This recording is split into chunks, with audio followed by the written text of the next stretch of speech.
Oke, kita akan bahas kenapa penyesalan selalu datang di akhir dan gimana cara biar kita nggak terjebak dalam penyesalan. Seperti kata pepatah, nasi sudah menjadi bubur, artinya kita baru sadar setelah semuanya terlambat. Kita cenderung sering menunda-nunda kesempatan, tapi pada kenyataannya kesempatan nggak selalu datang untuk kedua kalinya. Dan ketika kita sadar, penyesalan pun datang karena kita nggak bisa mengulangnya lagi.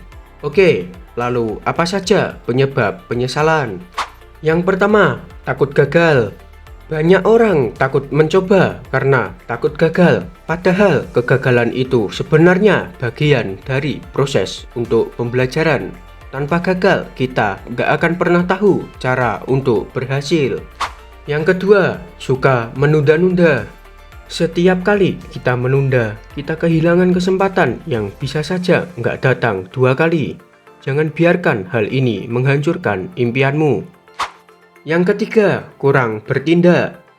Terkadang kita terlalu banyak mikir tanpa bertindak. Terlalu banyak pertimbangan bikin kita ragu-ragu dan akhirnya peluang lewat begitu saja. Lebih baik ambil tindakan pertama meskipun kecil daripada tidak sama sekali. Oke, sekarang kita bahas bagaimana cara menghindari penyesalan. Langkah pertama adalah ambil keputusan dengan cepat. Jangan terlalu lama dalam fase berpikir.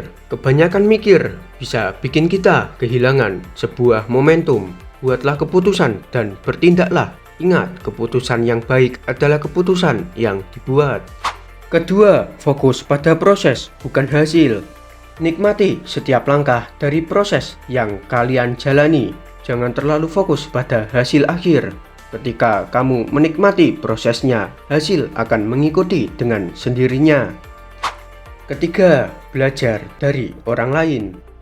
Ambillah pelajaran dan pengalaman orang lain. Dengarkanlah cerita dan nasihat dari mereka yang sudah pernah melalui hal yang sama. Kadang kita bisa belajar banyak dari kesalahan dan keberhasilan orang lain tanpa harus mengalaminya sendiri. Yang keempat, punya tujuan yang jelas. Punya tujuan yang jelas itu penting banget. Dengan tujuan yang jelas, kita jadi lebih fokus dan termotivasi untuk mencapainya. Tujuan itu kayak kompas yang bikin kita gak nyasar di perjalanan. Yang terakhir, jangan takut gagal. Kegagalan bukan akhir dari segalanya. Anggap saja kegagalan sebagai sebuah pembelajaran. Setiap kali kita gagal, kita belajar sesuatu yang baru. Jadi, jangan takut gagal. Teruslah coba sampai kamu berhasil. Oke, cukup sekian video kali ini. Terima kasih sudah menonton. Sampai jumpa di video berikutnya.